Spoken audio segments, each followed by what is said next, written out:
The first of our guests, and I'm going to do this in a way, let's see if you can figure out who I'm talking about, all right?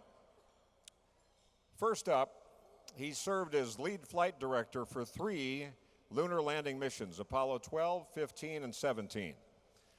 This gentleman, known for his coolness under the most extreme and dire situations, his leadership is without parallel. As flight director for Apollo 13, his contributions to the survival of the Apollo crew were significant. Right, Fred Haise? Yeah, I'm thinking Fred's like, yeah, no kidding. Joining NASA in 1960, his talents led to his assignment as director of NASA's Space Center in Houston. He also worked as a technical advisor on the Apollo 13 movie. That's the one that really gave Tom Hanks a career, and that's great, yeah. He's a regular contributor to NASA's visioning processes. He's a recipient of the Presidential Medal of Freedom. Ladies and gentlemen, please welcome Mr. Gerry Griffin, and watch the video as he comes to the stage right over here.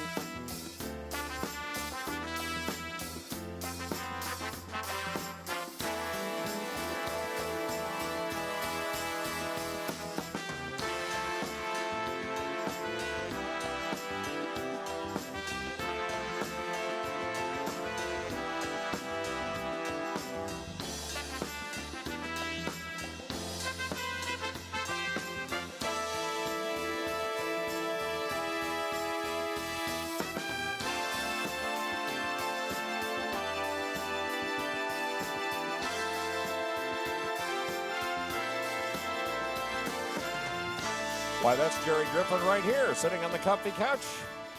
A couple of those pictures were from Houston back on April 11th. It was the debut of a brand new movie, which you ought to check. It's in all the usual platforms now, Netflix, and it'll pop up on your cable or what have you on the pay-per-view. It's called Mission Control, the men who made Apollo, and it is fantastic. It's the whole story, and you get that, show it to your kids, your family, anywhere, because it's the full story.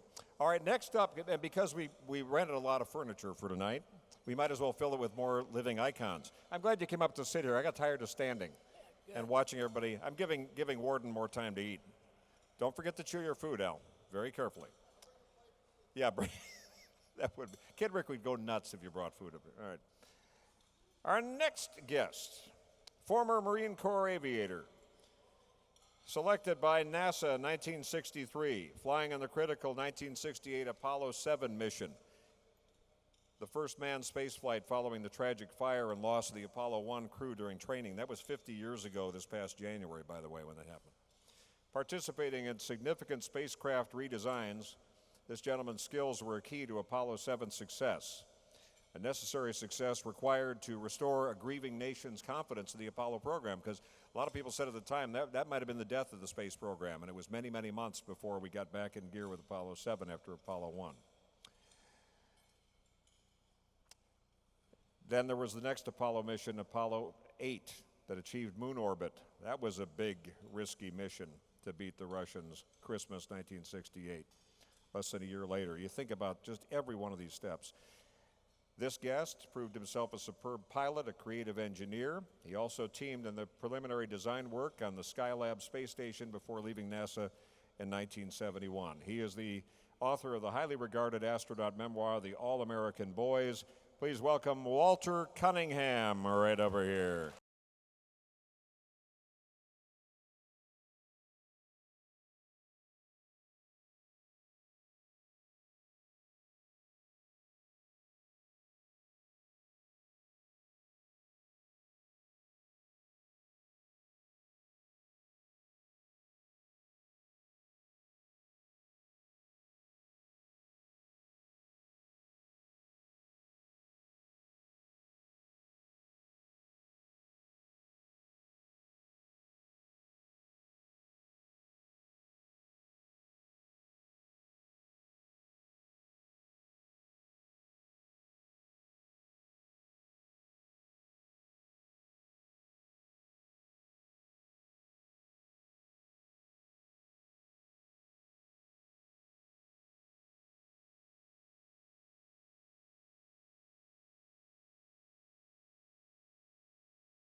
And Dot, he's going to expect that intro at home every living day now.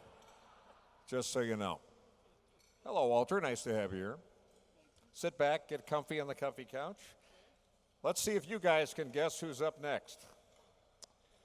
And Air Force, there's no prizes with this, but let's guess. Okay, an Air Force and Marine aviator, then a NASA research pilot. Bless you. This gentleman was chosen in NASA's Group 5 and given Apollo flight assignments before anyone else in his selection group. Backing up the Apollo 8 and 11 missions, he was ready to fly not only the first mission to the moon, but also the first moon landing. His technical skills helped save his own life and that of his fellow crew members during the risky Apollo 13 mission. Ooh, I bet you're guessing now. When an in-flight explosion put his life in peril. Once safely back on Earth, he test flew Space Shuttle Enterprise, ensuring the shuttle's capabilities were understood before it made its first space mission. Ladies and gentlemen, Fred Haise.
You know, Fred, we love you. We would have gotten up. We would get up to, we're all comfortable here. We would have gotten up. Fred broke his schedule of bass fishing. He just came up here. He's normally on a boat somewhere fishing, so we appreciate him being here. It's a special treat to have Fred here with us tonight. All right, next up. Gee, I wonder who this is. And you're kind of playing along. This is when you're going, well, I can figure it out. There's only 2 more seats. As command module pilot for Apollo 15, this national treasure led the first extended scientific exploration of the moon. He spent 6 days orbiting our neighbor in space, 3 days completely alone, the most isolated human in existence. During the mission's return to Earth, he also conducted the first spacewalk in deep space, becoming the first man to see both the entire Earth and moon simply by turning his head. You ought to hear what he sees now in his imagination. Amazing. The Apollo 15 flight capped an already impressive career for this gentleman as an astronaut, including important work pioneering the Apollo 9. We have Apollo 9 right out here, and the Apollo 12 missions, as well as the perilous flight of Apollo 13. His memoir, written with Francis French, our education director here, Falling to Earth, is a national bestseller, and there's a new, is it an upgrade coming out of that? We all get a free copy yet? Probably not. Okay. Go to the website. Ladies and gentlemen, please welcome the entrepreneurial Al Worden.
Alfred Wharton, ladies and gentlemen, right here with us tonight.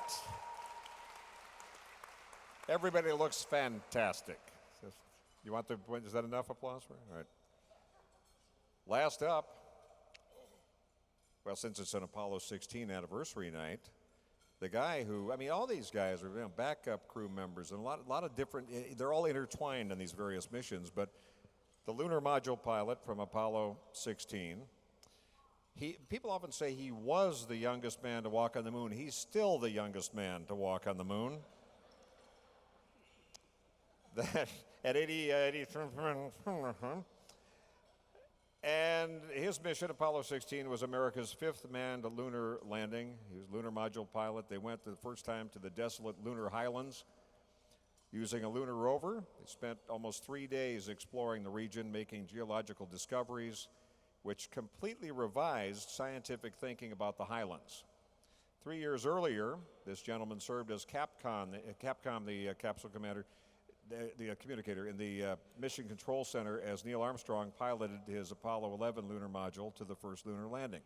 You remember that. You may not know that you remember it, but when you hear the guy who says, "You got a bunch of guys about to turn blue down here, Neil. Roger, tranquility." That's the guy. His expertise and calm, cool, collected voice assisted Armstrong during that history-making touchdown when Neil was about out of gas, and Neil Armstrong knew exactly what he was doing. Right, Rick? Yes, he did. Please welcome Charlie Duke.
Our guests of the evening, ladies and gentlemen, right here at the San Diego Air and Space Museum.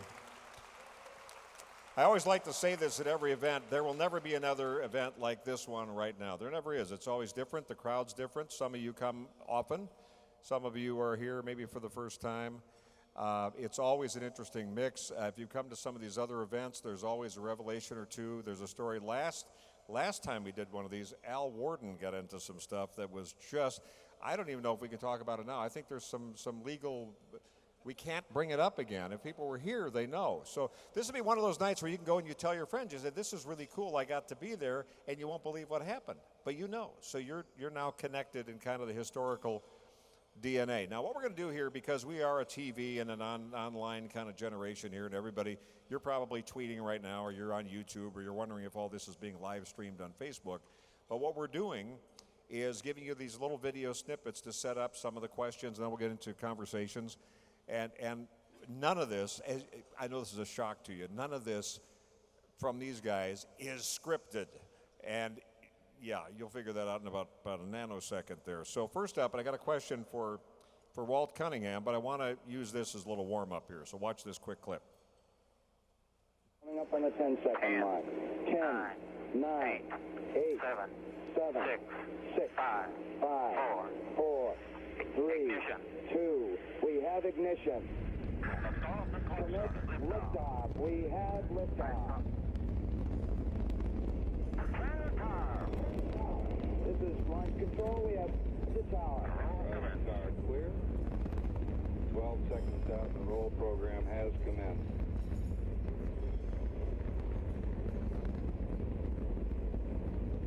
It's tracking good. 24 seconds out, and Shura reports the pitch program has commenced. 5,005 degrees. Wow. The Saturn rocket's pretty powerful stuff.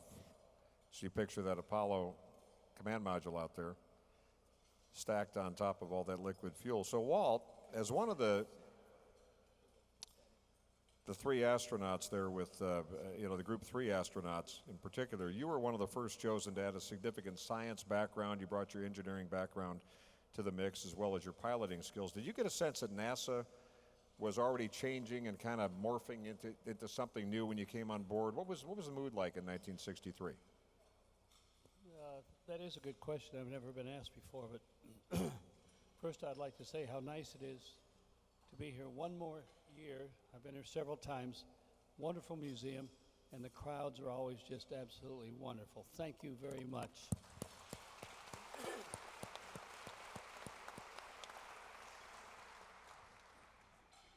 And your question again? How fantastic is this museum, Walt? No, 1963. Yeah. So what was the mood like? I mean, you come in there and like everybody would, just give us a quick glimpse of that. Well, it was kind of interesting. I actually, even today as I look back on it, becoming a Marine Corps fighter pilot had the most significant impact on my life back in those days, in the real days. Now, of course, nobody ever has curious about anything except the Apollo mission.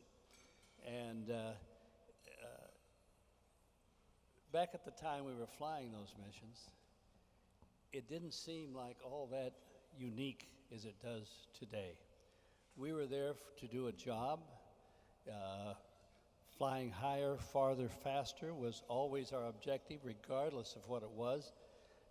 And I kind of took it for granted I'd be trying to do that. I felt very fortunate to be on that first Apollo mission.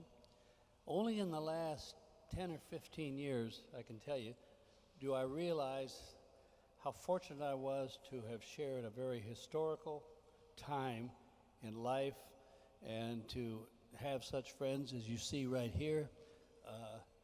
At the time, I think we took almost everything that went on for granted.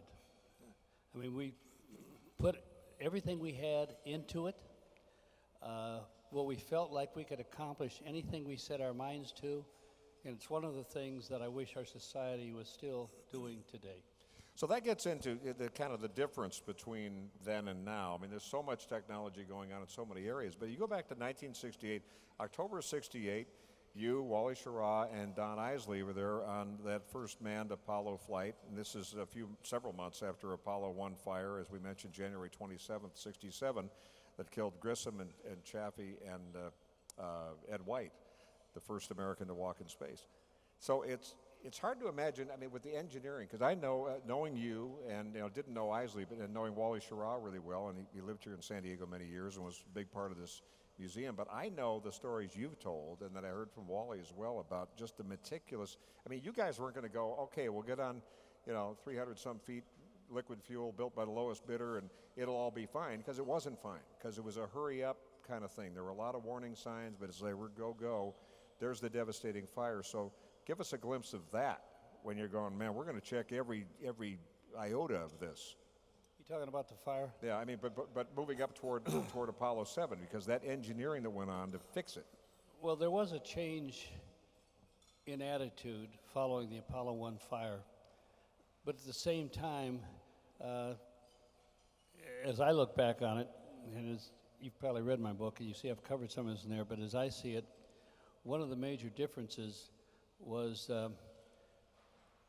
North American getting back on track of what we had been doing, the Mercury and Gemini flights on that. Because up until the time we had the Apollo 1 fire, the flight crew was not having quite as much influence as they had in Mercury and Gemini. There was some changes going on in the organization. North American had not developed a spacecraft. They developed lots and lots of great flying airplanes and gone through that. And so we went through a period of time here dealing with North American. I'll never forget one time when the head of the Johnson Space Center at the time was out. We were out there for the design reviews and what have you, and whoever was head of North American at the time, he said, we could stay on schedule but we've now got these astronauts out here, and they're always raising questions, and they're causing delays, and it's taking us a lot more time, costing a lot more money, and who was our head, our administrator? Yeah, Dr. Gilruth. Gilruth, yeah. He says, that's okay, we're not charging you for their time. You're there going, we're going up on that, baby, and we're not going to take any shortcuts, And right? that came about because after the Apollo 1 fire, we were having a kind of a bigger role in what was going on there. The Apollo 1 fire itself, I can tell you, the circumstances there were not all that different from what they'd been on Mercury, Gemini, 100% oxygen. But it's probably the first time that on the ground they had 100% oxygen. And on the ground, when you put that in, you were up at 16 psi. Any kind of a fire or a flame was going to be disastrous on it. Wally Sherrod, Don Isley, and I, well, incidentally, Wally has been involved at this museum many, many years and did it, I think, was very, very enthusiastic about that. Oh, yeah. But at the time that was going on, we had performed that test the night before, but the hatch was open. Hatch was open, you weren't on 100% oxygen. And so when they did that, they had 100% oxygen, 16 psi, terribly dangerous situation if you could have a spark and you have a fire. So that changed from then on, and we've done a lot better since. And you think about that and just how, I remember hearing the bulletin of that night and just the thought, it's like, it chilled every American, it shocked every American, and then wondering where we were going. And thank God we went where we did. And a lot of it was due to you guys who were there building up, along with all the other team members who made it meticulous so Apollo 7 worked well, and it received a lot of attention as the first successful manned flight, as we mentioned, followed quickly by Apollo 8's moon orbit. What do you want us to remember? See, a lot of things, and we've talked about this a lot, where when you see retrospectives of the space program, a lot of times it's like this. Well, there was the Apollo 1 fire, and then there were some other things, and then there was Apollo 7, and now we're going to the moon on Apollo 8. It's like a footnote, but it was definitely not a footnote. So what do you hope people here and Americans, just people around the world, remember or get to know about Apollo 7 and its importance? Well, there is no question about that. You raised a very good point, but it's because the public at large, and our population even world over, has changed over the years, and the things they take for granted now. But it's hard for them to imagine the kind of attitude we have. For example, you mentioned Gerry Griffin here. He was a flight director for our mission too. Everybody was younger back in those days. The average age in the astronaut office. We have Jerry's hair that's displayed in a case. It's right up out here. He signed it. It's great. The average age of the astronauts in those days was about, I think, 37, something like that. But in mission control and flight directors, they were down in their 20s. Gerry, you're still younger than me. But we had people who had the right attitude about going about doing those kind of things. And we never took anything for granted, but I don't think that we ever felt that there was something coming up that we couldn't do. That is what has changed over the years. We're now in a risk-averse society, and it's a shame that we don't have that attitude still, I think. Yeah, that's right.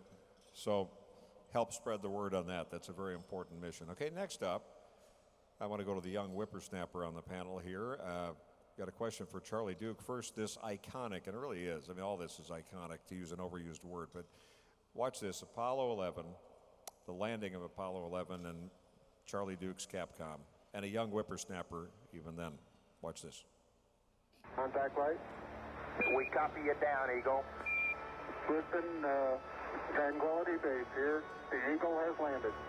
Roger, Tranquility. We copy you on the ground. You got a bunch of guys about to turn blue. We're breathing again. Thanks a lot. So Charlie, Neil Armstrong himself chose you, said that's the kind of guy I want there in the Capcom spot. Although I know afterwards you just kind of clocked out and went on your next. It's like, well, that was a nice all in a day's work. But walk us through the touchdown, because he was, you could say, running out of gas, but he knew exactly what he was doing. Give us a glimpse of what was going on behind that as you're there in shift. Well, we were running out of gas. We'd had problems with the communications on descent. We'd had problems with the computer overloads, 1201 alarms. We'd had problems with trajectory that he took him into a boulder field. And then he had to fly over to a suitable landing spot, and that took a lot of extra gas. And so we were running out of gas, and the tension got higher and higher and higher in mission control. And so I ended up, the call was 60 seconds. And I was doing a lot of talking as Capcom, and about a minute or two before the landing, Deke Slayton was sitting to my right, and he punched me on the side and said, "Shut up and let them land." And so I got really quiet. "Yes, sir, boss." And but the tension was rising, and I'd never felt in mission control that kind of tension. I'd been there Apollo 10, now Apollo 11, and so he gets down, and they're 20 or 30 feet off the moon, and I call 30 seconds to that means an abort at 30 seconds later. Fortunately, we didn't get to that point, and but had we gotten to that point, I am convinced that if I'd have said abort, the crew would have said, "Say again, Houston," as they landed. Right, Rick? Yeah, we're going for the family verification here from the eldest son. So anyway, they're not going to abort. But anyway, it was getting that close, and so the tension was rising. And when they landed, Neil he had told me, and of course the crew knew, that when he landed, the call sign changed from Eagle to Tranquility Base. And so he called Tranquility Base. And I was so excited when the Eagle has landed, I couldn't even pronounce Tranquility. You did an Elmer Fudd thing on that. Yeah, my southern accent came out really strong, Twangquility. But then we were really breathing again because it was really tense. And so that was the whole routine, and they did a great job. And, I had a very small part in mission control. But let me tell you, and I'll say forever, that mission control team saved the day on most of the Apollo missions. Without the heroes that in deserves mission some applause. control. That's true. And he was one of the guys there. And look how tranquil he looks, too, speaking of tranquility. I want to be, because, again, if you ever want to do a fun history, sit there when you're saying, should I look at more cat videos on YouTube, or should I go and learn something? Google, in the space program, just look up backup crews, look at crew assignments, look at how everything came together on that, and who was supporting the backup crews and selections for flights and so forth. There's so much drama. I mean, we lost several astronauts in training accidents, plane crashes, things that changed the whole rotation, and then budget cuts come in. There's all of that. It's fascinating stuff. But among other things, in addition to being lunar module pilot on Apollo 16 and Capcom on 11, you were the backup lunar module pilot on what appeared to be ill-fated, but thank God everybody got back, Apollo 13 mission. After reaching the moon, Apollo 13 experienced a last-minute crew switch. So this is on the way to this. You're thinking about all the switches on the way. So here you were a backup lunar module pilot, but shortly before the mission, you had German measles, or so they thought, caught it from a friend's child, accidentally exposed the prime crew. So you were like Typhoid Mary in those days, right? Exactly. Yeah. And he's fine now. So if you've been shaking hands, I'd still hit the Purell tonight just in case, but he's been. So Ken Mattingly had no natural immunity. He'd never had it as a child, so he got replaced by Jack Swigert. Mattingly later flew with you on Apollo 16. So you look at just a little bit of the intrigue even there. So all those changes, and it all started with you catching the measles. Is that what happened? That kind of messed up a fun day. Well, yeah, it was a stunning event. I woke up and I was really sick and went to the doctor and said, well, you got the measles. And I'd exposed everybody to the measles on both the prime crew and the backup crew. And, Always giving. And everybody had the measles except for Mattingly. And so there was a big debate. And Fred could talk to this also about whether we change the crew or cancel the mission. And so the decision was made to put Jack Swigert in and pull off Mattingly. And I think, if I remember, Mattingly really protested vigorously because he wasn't going to get the measles. And to this day, as far as I know, he's never had the measles. So, they changed the crew, and then once the accident happened, of course, Mattingly and John and I got to mission control along with other guys and worked for 35 hours, getting things stabilized. So when we got them back safely, and 2 years later, Fred Haise was backup commander on Apollo 16, and he was on the closeout crew for our flight. And so one of the last guys we saw was Fred before they closed the hatch and left. And later on, as we got into space, I unstrapped and floating around, and I looked and on my seat there was a big sign, Typhoid Mary suit. That's a whole separate evening chat And he sometime did about gotchas and practical jokes and stuff pinned up and taken on board and all of that. Well, speaking of Apollo 13, watch this little video clip right here. Looking at Fred Haise, whose head is now just about at the beginning of the tunnel, and his back is against the optical area. And Fred will now transport himself into the tunnel and into the spaceship Aquarius. One thing I noted, back team across there, that starting upright in the command module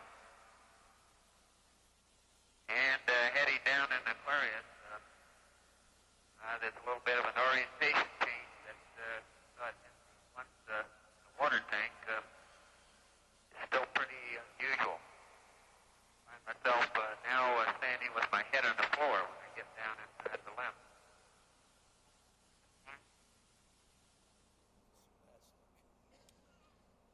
Fred Haise, there's somebody in the audience probably, or one of the kids might be going, is that Bill Paxton who flew to the moon with Tom Hanks? No, this is the real deal, Fred Haise. So Fred, on Apollo 13, on your way to walk on the moon, around 56 hours into the mission, the spacecraft has that devastating explosion. The moon landing is canceled. Now it's all about survival, and boy, is that an understatement. Test pilots, by nature, don't generally think this way, but was there ever a moment for you, we were thinking we may not survive this, or were you all cool, calm, and collected? Because you told the story before for KUSI, we were talking about Ron Howard listening to every bit of the audio transmissions, and he said he never heard you guys sound like you're going to flinch. Everybody's cool. What's going on? Well, I think it's true probably for all of us. You have no guarantees, so really before you ever fly, you're not sure if you're going to make it back. And that's kind of a given, I think, for every flight and every mission. You normally, at least I did, I had a designee, a neighbor, Gerry car, where I had Gerry come into my house and showed him the important paperwork, insurance policies, et cetera. So Gerry was accountable to take care of my family, should I not get back.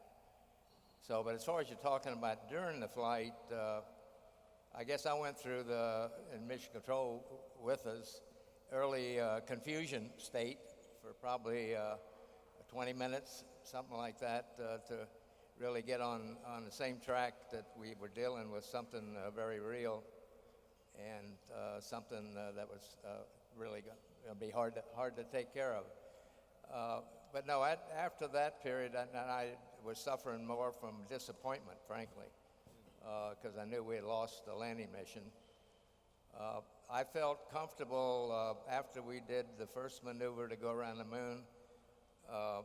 Jim had Lovell asked me to compute consumables, and I figured we'd make it. Even then, I assumed the power down to 18 amps, and with some more smarts on the ground, they got us down to about 12 and a half amps.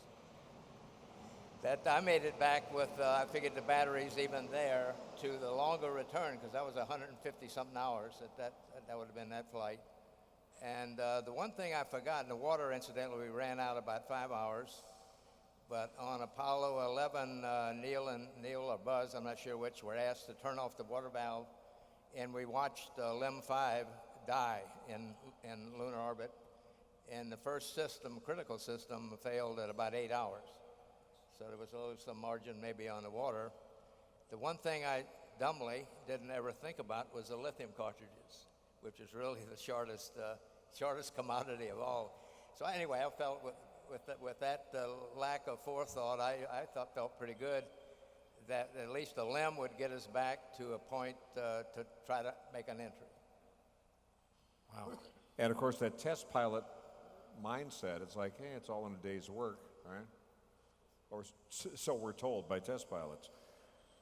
So talk about mission control, the ground team, because that in Apollo 13 was a very vivid picture of the team on the ground. But that was, the team was there on all these missions. You just got to live all kinds of new and exciting, prototype experiences in many ways, right? So talk about mission control and guys like Gerry here on the ground and backup crews and people in simulators and solving the problem. Well, I was confident. Obviously, I knew the process. I had been at least in the viewing room area for all the missions. And as a backup on 8 and 11, I'd been in mission control. So I knew the teams and the process that was built, really, to handle problems. So, of course, I didn't know what was going on the ground, except I knew in my mind that a lot of people, and as I found out later, were losing a lot more sleep than I did on the flight. With I guess, strict timelines and edicts to go work the problems and come back in with an answer on a very short schedule. I'm sure, and I think that's true. Many got less sleep on the ground than I got in flight, even with the worsening conditions we had. So I was confident from that aspect. And we had a great brain trust across the country through all the contractors that were available on call to get to whatever brain trust needed and brain power needed to help in working out the fixes. It was interesting stories that come out. It's probably been 10 years ago. I had a talk at the University of Toronto, and they had arranged for people to have dinner with me, and there were 5 of them. 4 of them. One person was on travel, and one had passed away, but they were out of the research department at the University of Toronto. They were not even a part of the Apollo program, but they were asked, from the Grumman side, they were asked to worry about the integrity of the hatch, because the way we had to get rid of the lunar module was to pressurize the tunnel area and separate pyrotechnically and in essence use the extra pressure to blow the LEM away. And they worried about the integrity of the hatches. So these fellows, who were kind of in the government research guy's mind, the gurus on shock dynamics, asked them to go run some numbers. They in turn voluntarily called a colleague of theirs at the University of Southern California, who likewise was renowned in that field, and they drug him out of a meeting, found him in the Pentagon in a classified meeting, I assume worrying about some explosives. And he went to work with some of his colleagues to compute another answer. NASA independently, I guess, did a third. So they had that kind of data available with 2 of these parties and not even having been a part of the program. So there was that kind of, I call it support and enthusiasm in those days. And obviously, I'm back. Yeah. Not only is he back, and we're happy you are, and Guys are still around. You got Jim Lovell out there, just active as ever, and just real quick. You got to the whole idea of test pilots. A lot of people may not know you had a plane crash that put you in the hospital with burns over how much of your body? Well, I suffered 65% burns. In the hospital 3 months, and so many stories have come up over the years. I hear people would just say, a lot of these guys and others will say, well, you know, when Fred was in the hospital. Yeah, Charlie visited me a couple of times. Yeah.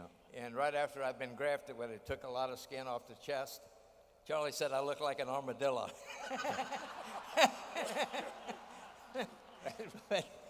But it's like it's all in a day's work. I mean, Google that sometime. Check that story. And I know you're working on that in a book and so forth. But here's just to give you a measure of these guys. Because if you go down the street of any American city and you take these guys down, there's always somebody who goes, well, there you are with these older gentlemen. And people have no idea the stories behind it. That's why you get a chance to hear some of this tonight. Now, we have a couple of quick video clips I want to show you here that's still tied to Apollo 13 because one is a shameless plug for the movie I mentioned earlier, Mission Control. And some of our friends have been involved in producing that particular film that is out now. But this really, truly gives you, as Paul Harvey used to say, the rest of the story, out there with what happened on the ground. And in the case of Apollo 13 especially, but there's a lot of moments in there. So there's a little clip there followed by another quick video, and then we will continue with the questions. So watch these, part of the story.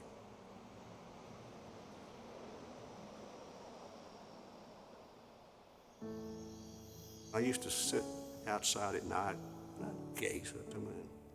Never occurred to me that we would land people there. I had the feeling of what it meant. We're making history. 3, 2, 1, fire.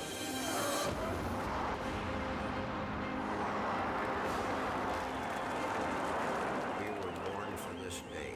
We were meant to be here. This is no simulation. This is for real.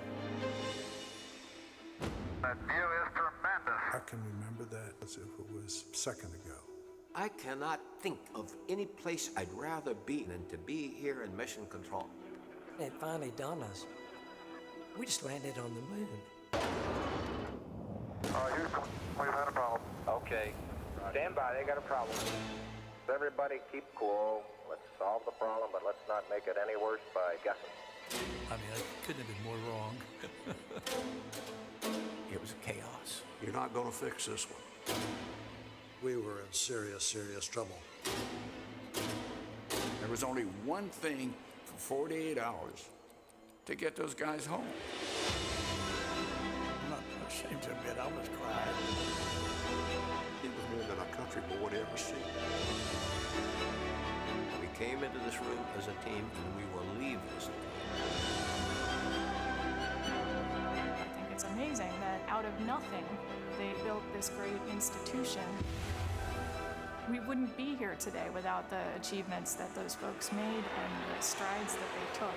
Eagle Houston, you're no for landing, over. Somehow or other, when we came together, we became capable of doing the impossible. I'm just proud of the people. If you're looking for patriots, they are they. Every one of them.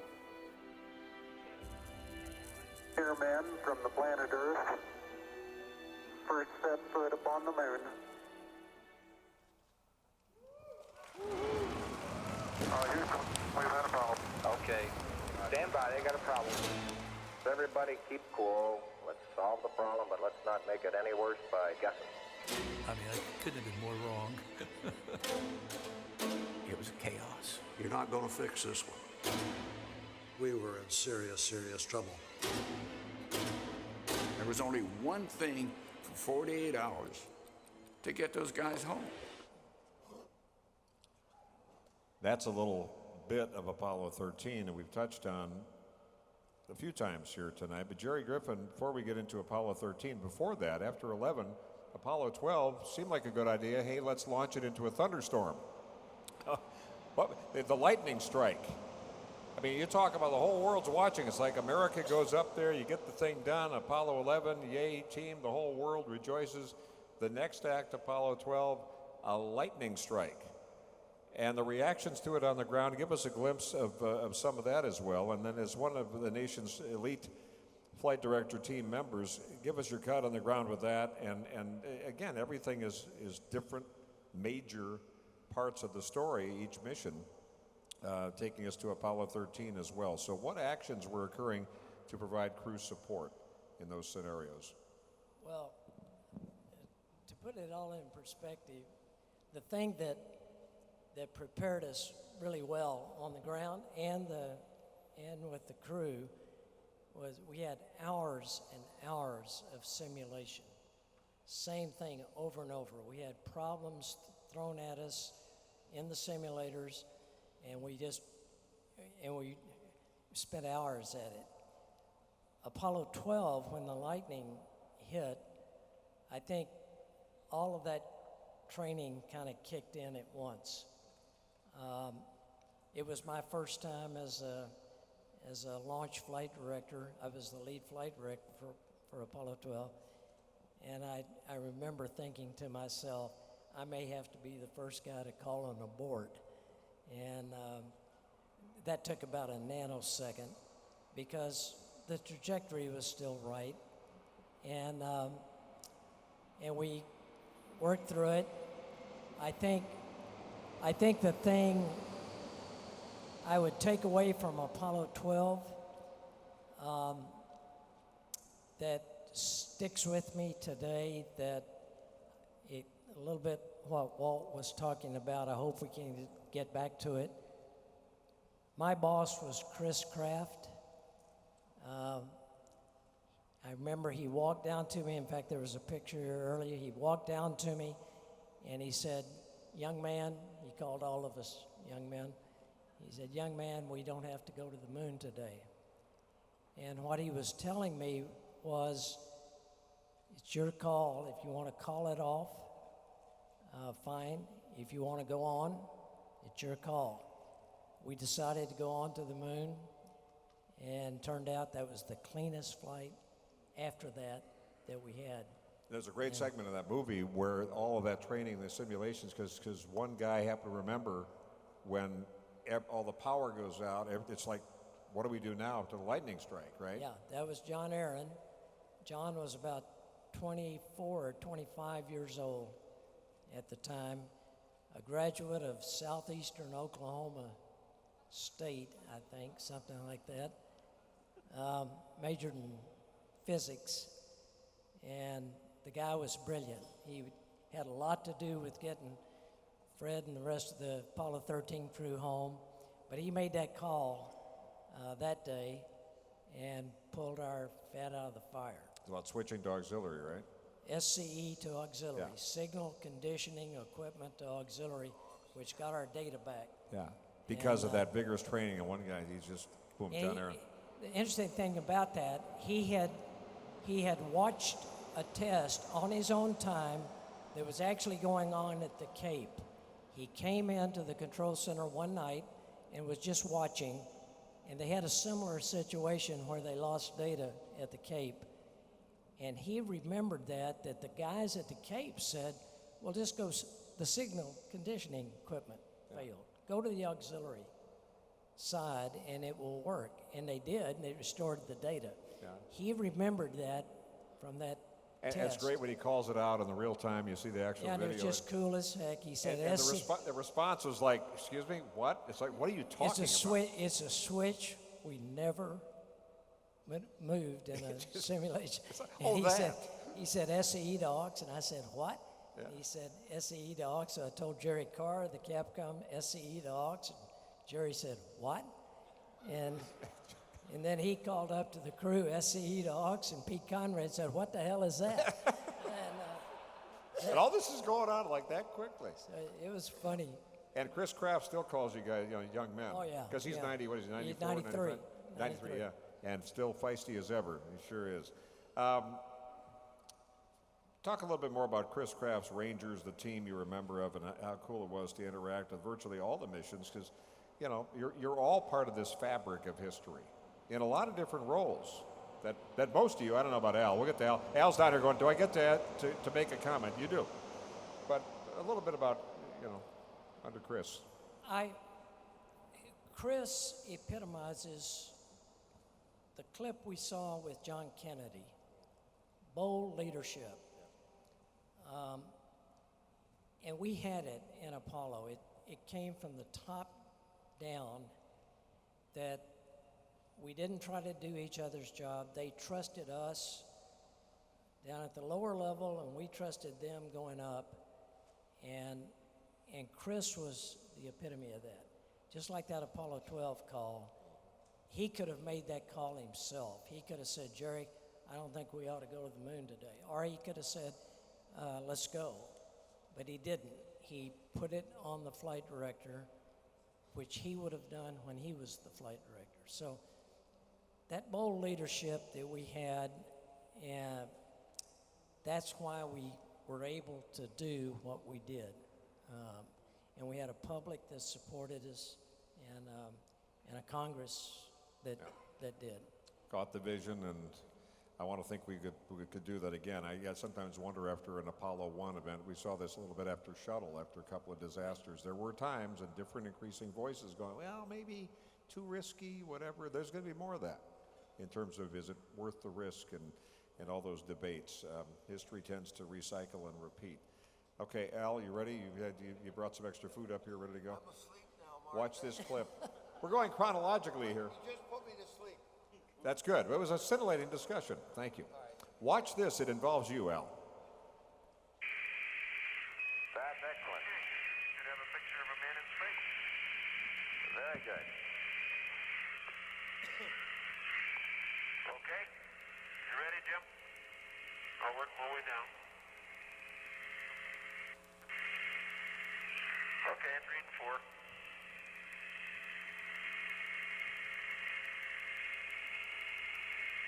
Okay.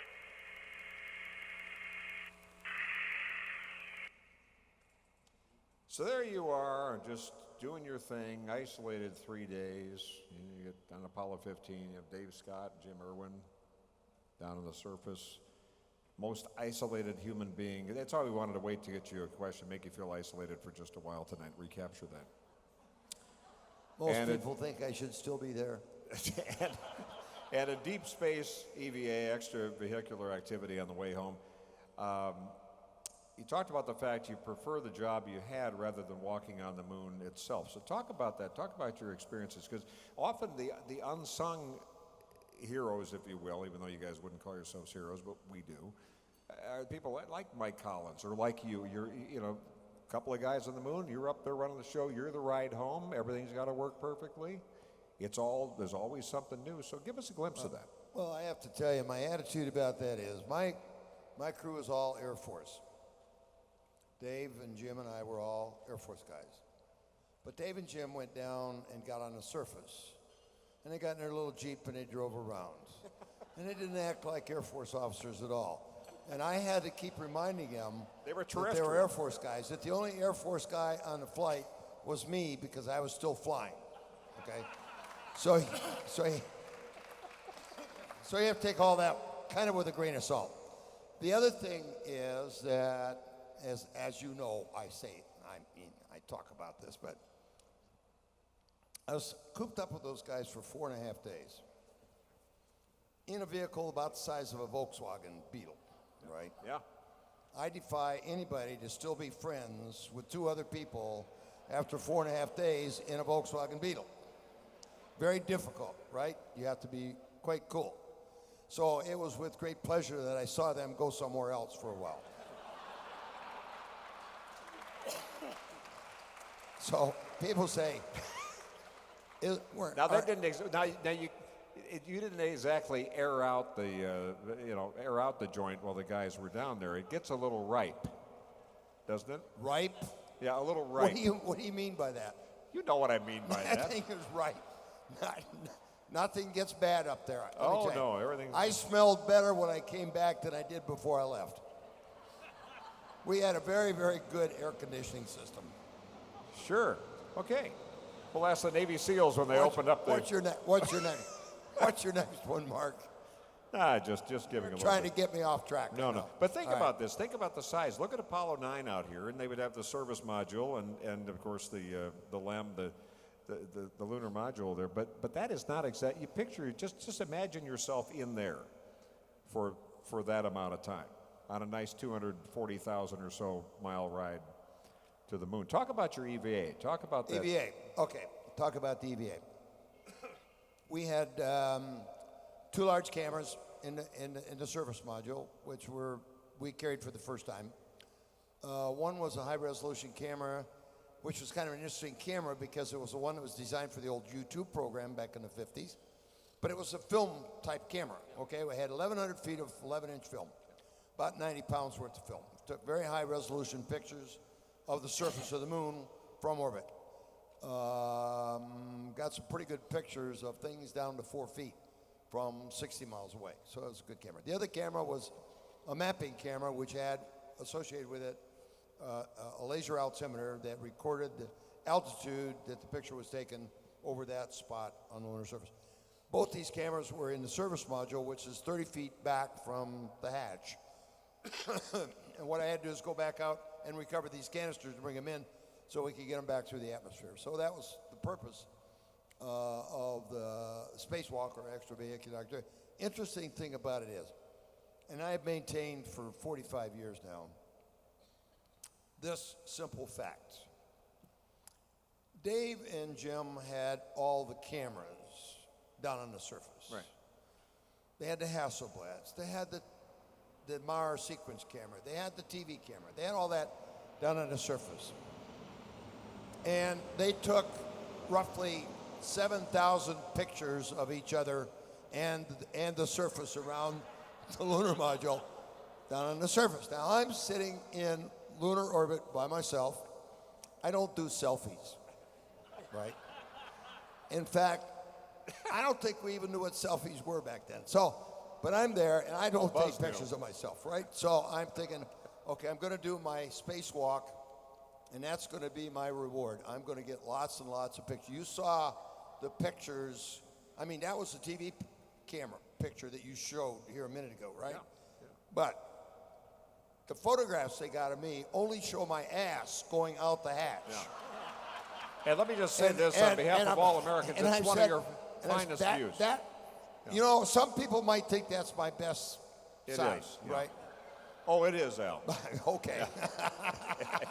Jerry? No, I bet show of hands, everybody agree? Okay, good. Jerry knows me too well. That's the problem. Most of the time, just to give us a picture, because everybody's going to go home tonight, 20, 30 minutes drive away and whatever. Pretty much on average, when you're out on that spacewalk, on that EVA, out to get the photo, get the film, and we're so used to digital now. You got to get the film, you got to take it to the lunar photomat, I guess at the time, just go through the drive-through. But how far away how many miles was it from, say, Cape Canaveral when you're up there? What's the how many distance? miles from Cape Canaveral? When you're doing You mean EVA? how many miles was I from Earth? Yes. Or Cape Canaveral? Whatever Which works is for it? you, Al. Okay. Now he's a human come on, GPS. I just want to. Come on, make it clear, Mark. Come on, make How it clear. far away from Earth were you at that point? Yeah, okay. I was 200,000 miles out. I was 50,000 miles this side of the moon, 200,000 miles from Earth, roughly, on a trajectory that had me off to the side of the center line between the Earth and the moon, so I could see both of them at the same time. Long ways out. Yeah. And do you think of that? I mean, it's been a while. It's been a few years, but and sometimes you talk to people and say, I'm only interested in what I'm doing right now. Does that image come back? I would guess anybody, Charlie walking on the moon or what have you. I got to imagine these images come back and hit you at maybe weird times. Are there times when you kind of have sort of a flash and it's vivid and you remember it and you remind yourself of that moment and what it felt like? I don't know. Yeah, ask a dumb You don't question. get used to it. Mark. One of the great things when you read the book Falling to Earth, and read his follow-up book too, but he and Francis French did this, but when you write in there about all you have to know, just the constellations. Let me just make a comment. Yeah. The whole flight was unbelievable. You don't realize it at the time. Yeah, because you're just doing what you got to do, and you are absorbing the things you see and the way you move and all the things that go into a flight. It's such a different environment and atmosphere that we're in on a flight like that you are totally absorbed in following the flight plan, doing the things you got to do, not thinking about those other things that we don't want to think about when we're on a flight, right? That hits you about 2 weeks after you get back. You go through the debriefing period, and a lot of other things happen. You go home at night, and there's a party going on. You don't get to bed till midnight. You get up to 6 o'clock the next morning, go back debrief, and you do that for 2 weeks. And by the end of that 2 weeks, you are exhausted, let me tell you. Yeah. You are more exhausted 2 weeks after the flight than you were the day you landed. Wow. Because of all this other stuff going on. But the point I wanted to make was your thinking and your recollection of what you did on a flight comes after the flight. You don't have it during or immediately after. And I don't know about Fred, whether Apollo 13 was any different or not. But I know on my flight, what we did and what we saw didn't really sink in for about 2 weeks. Fred, was that same for you?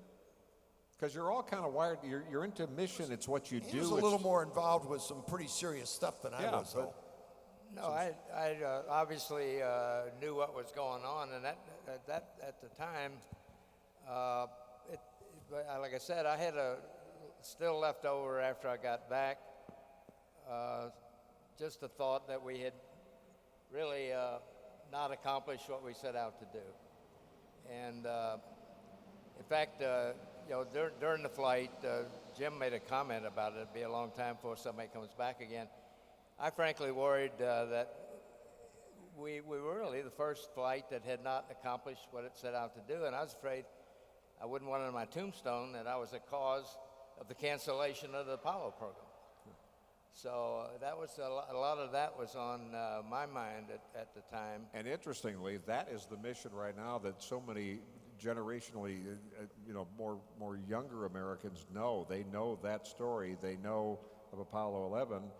But you did accomplish incredible things, and so did the team back on the ground on that. It was a whole separate chapter that nobody intended to write that way, but thank God, capital G, that it worked. Let's move ahead to the 45th anniversary of Apollo 16 tonight, because that happened just 45 years ago, back in April. And we have a couple of videos to set up some of our chat with Charlie Duke on this, so please watch. It has been over 40 years since man walked on the moon. Our return date is unknown, if ever. Only 10 missions were launched with the intent of either orbiting or landing there. 12 men walked on the moon. Our legacy space programs, Mercury, Gemini, and Apollo, were the culmination of the most daring and challenging technology feats in world history, but also fertile territory for a new generation of explorers. We'd lost American heroes in the quest to conquer space and to reach the moon. Grissom, Chaffee, White in Apollo 1 was a major setback and delayed further missions for 2 years. Apollo 13's near loss, reminder space was not for the faint of heart. It was serious business. They were men of the right stuff, dedicated and focused on advancing man's quest to know more about what's out there. Where does the solar system begin? Where does it end? Is it an infinite and connected star system? Our intent was truly to go where no man had gone before.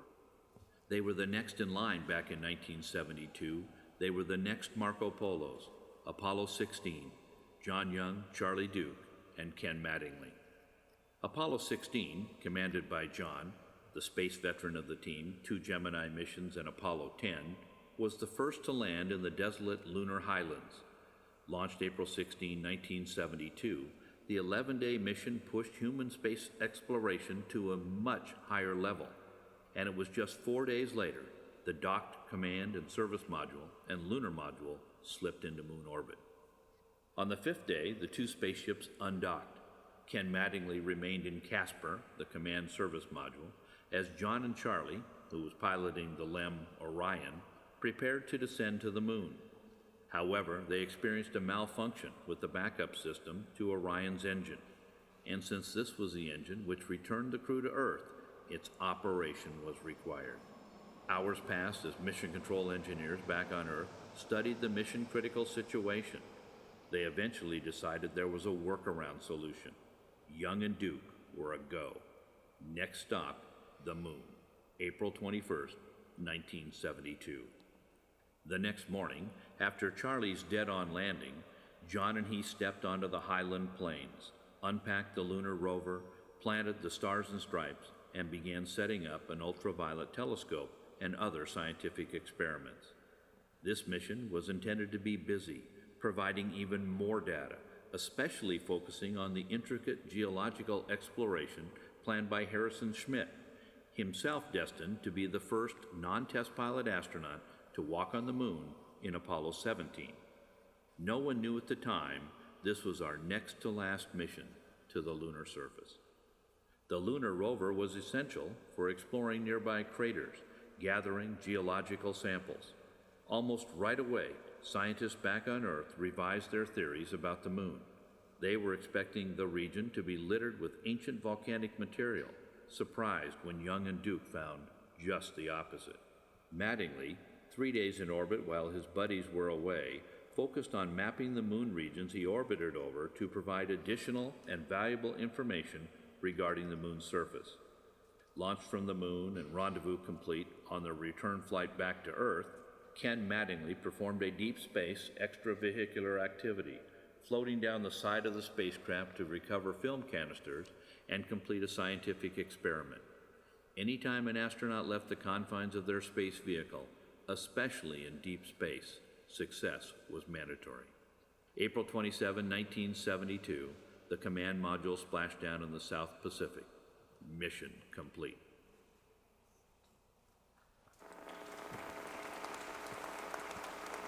That max acceleration?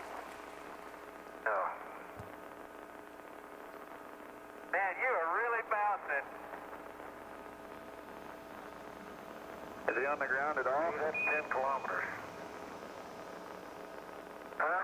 He's got about 2 wheels on the ground. He's a big rooster tail out of all 4 wheels. And as he turns, he skids. The back end breaks loose just like on snow. Come on back, John. And the deck is running. Man, I'll tell you, Indy's never seen a driver like this. And that is some of the best film footage of the lunar rover out there, too. Just incredible. So, Charlie, April 1972, Apollo 16, you're up there in the lunar highlands. You're exploring some pretty rugged terrain. We paid the light bill. We'll bump the lights up here in a second. You'll see. Thank you. Coin operated. This is very different from the earlier landings. You drive over 16 miles on the surface. You got 1/6 gravity. What was the top speed of that rover? Like 17? The speedometer went up to 17 kilometers per hour. Yeah. We were off scale high a couple of times, so I don't know how fast we were going, but it was at least 11 miles an hour. Didn't Cernan on Apollo 17 have the only fender bender on the moon, sort of? Well, no, we did. We were the first ones.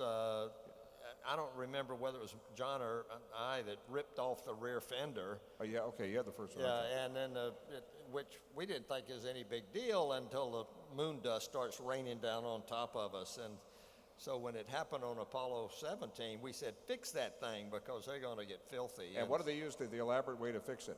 They used a lunar map, and they, not Velcroed, but they clamped it. They had some clamps, and they clamped it to the remaining fender to, improvise another fender. So but it's kind of different driving at that speed in 1/6 gravity compared to Earth. It's a different environment. Yeah. Well, I wasn't a driver. John drove. Yeah. My job was navigate. Yeah. And you're strapped in because it's really bouncy, and it's very sensitive steering on the rover.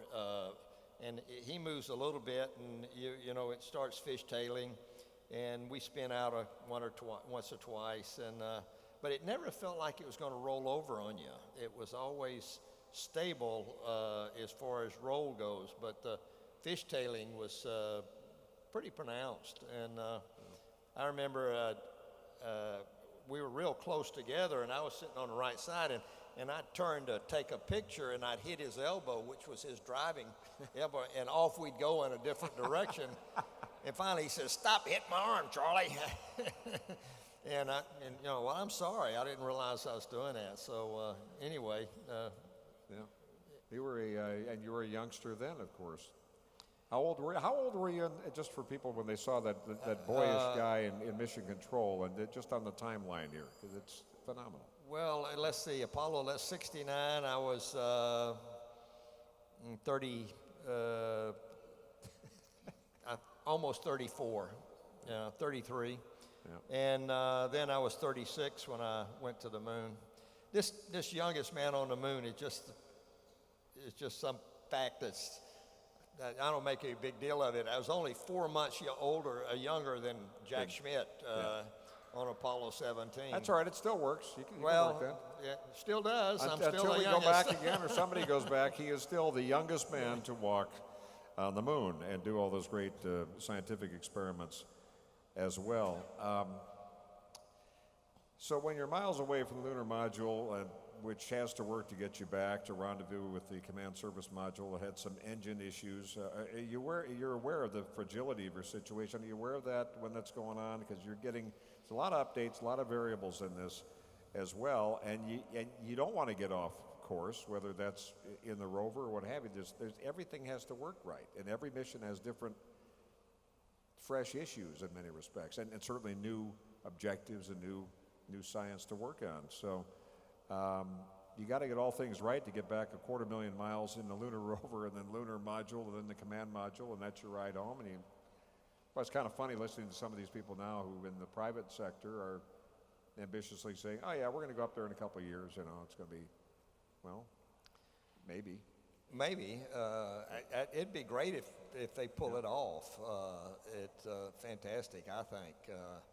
But we worked a lot harder than just a couple of years to get it done in Apollo. Of course, we were blazing the trail, and there's a lot of technology come on since then. And I think it's really great that they're planning these things, and they're pushing the envelope, if you will, and they don't have the, like Bob Cabana said the other day, he said something happened with SpaceX, and they had it fixed in 2 days. He said it had taken the government 3 months to do it, you know. Well, and so there's a lot of advantages to press on. You know, when you look at that great film with the lunar rover on the mission on 16, and you know, there's always somebody who sees that and says, "Look at that, it's so good, look how vivid that is." Obviously, that was a studio in Burbank, right? You know? And you have the line you have in the movie In the Shadow of the Moon, which is another great Ron Howard produced movie. Okay, maybe you know which one I'm talking about? Where they said, "Oh, you guys faked it." Yeah. Right? And what did you say? Well, when I was asked that question on some TV show, and it was, everybody says you faked it. Well, not everybody, but a lot of people say you faked it. I said, if we faked it, why did we fake it 9 times? You know, we went to the moon 9 times. If you're going to fake it, do it once and shut up. That's right. There's another little thing to remember in that too. Remember, the space race had been going on, and you know, think about today's leaks. I mean, the Russians have been the first to go, "You know, it's all improvised. It's out in the back lot." It's just, I mean, it's just the pictures, the video brought back. It's just phenomenal, and just the more you see that, and maybe you see it for the first time, it gives you chills to think about what was done with such, in many cases, basic technology. You look at these checklists where if something goes wrong, you get to those pink pages in there, and then all of a sudden everybody's whipping out the flight rule. Fred, you certainly know about that when you go to the slide rules, and you know, we're so used to what we have now. And I'll just find an app on my phone. That wasn't the case when that happened. So Charlie, on your way home during your deep space EVA, during that, you're in the hatch.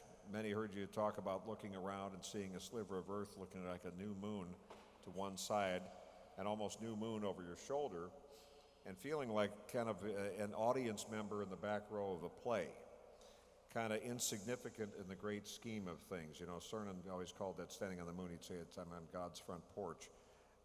Give us some of that. What was that like when you're feeling like, oh, you suddenly realize where you are in the grand scheme of things. Well, you know, on the moon, you didn't have that feeling of the immensity of space. You're seeing a terrain and the landing area and all of the hills and valleys and you know, craters and all. And from where we stood on the moon, you could look up and see the blackness of space, but we couldn't see the Earth. The Earth was directly overhead. And so in Apollo, you look up and you're looking at the top of your helmet. You can't bend your helmet back. And so we never saw the Earth except when we were looking through our periscope to align our antenna. But on this EVA coming home, Mattingly was performing like Al at the back, and I floated out, and it was, wow, what a view. And down here, we were 180,000 miles away at that point, and there was the Earth, and it was just a little thin sliver of blue and white, almost like a new moon looks. Yeah. And it was just unbelievable. And where's the moon? And I turned in, and the moon was up over here and almost full, and it was just this enormous moon, about 50,000, 40,000 miles away, or whatever it was. It was, you know, the moon orbit's not exactly a circle, so anyway, there was the moon up there almost full, and it was overwhelming, and everywhere else you looked was just, except for the sun, was black. You couldn't see any stars. When your sun's shining in space, which is all the time between Earth and the moon, you don't see the stars. You just look out in this blackness of space. And there you get the feeling of, wow, this is a big universe. Yeah. You feel like a pretty big shot at that point until right then. Yeah. Right. You know, it's really great, and you can hear that in the story, but if you could see, and I've heard a lot of these stories from a lot of these guys, and Charlie and I have gotten to be great friends. When you're telling that just now, it's like you're back there. I'm watching you, and you're pointing over here and whatever. I mean, it's a phenomenal experience. Al, I don't want you to doze off. So Al, after your flyover, that's an Air Force flyover for you. People on a crew might be friends, might not be, but you do the job, you know. So sometimes friendships develop. Dave Scott said, Dave Scott and you have one of the more enduring friendships in the program. Tell us about these kinds of bonds and how they form. I'm sorry, about what? About friendships and... Friendships? Yeah. What friendships? You're not friends with anybody, is that what you're trying to tell us? I didn't have any friends in the program. No, now None. you do. Maybe Gerry, I don't know. Well, Sandy, she's my buddy. It's a philosophical thing. A crew, 3 guys that are training together, going to make a flight together. They can approach their relationships in several different ways. Yeah. I like to think Pete Conrad was a good example of one way. If you saw one of their crew, you saw them all. If you saw one of their cars, you saw all 3 of them. They were like 3 peas in a pod. They were like 3 brothers. And they trained together, they lived together, and they were the closest, I think, of maybe any crew that we had in the program. My crew was a little different. Dave Scott was pretty autocratic. He was a very, you and Dave very aren't getting together competent. for tea and crumpets a lot. You're not. What? You're not getting together with Dave for tea and crumpets on a regular basis. Yeah, well, no, you know. Dave was maybe one of the most competent commanders we had in the program. He was a very detailed guy. He and Jim trained together a lot. I trained pretty much by myself, and we never became really buddy-buddy. But I have to tell you that I think that worked to our advantage in the flight because we packed our flight with science. We probably put more science and objectives in our flight than the original flight plan would have called for, and we ended up doing them all. Why? Because we weren't buddy-buddy. Yeah. I think it was quite clear that There's Dave now. If I didn't do everything I was supposed to do on the flight, something would be said about it. And I guess I looked at Dave the same way. If he didn't do everything he was supposed to do, I'd probably say something. Yeah. So this little bit of tension between us, I think, worked to our advantage because it kind of pushed us into doing everything plus more on the flight. I don't know if that answers your question or not. That's good. I just thought I'd get a rise out of you when I said you and Dave Scott have one of the most enduring friendships. And you're just kind of like going, we do? Oh, I probably won't say what you want me to say, so No, that'll be in the next book, Falling to Earth, the sequel. Fredo, you were also staying in rotation, backing up Apollo 16 as commander, hoping to land on the moon on Apollo 19, had they not cut budgets and things. Talk about those last missions, how they got canceled, and was it a wise decision? Obviously, personally, you're thinking, no, it wasn't wise, but you know, we're going to have an 18 and a 19 and a 20, ended at 17. No, obviously, personally, there's another disappointment at the time that happened.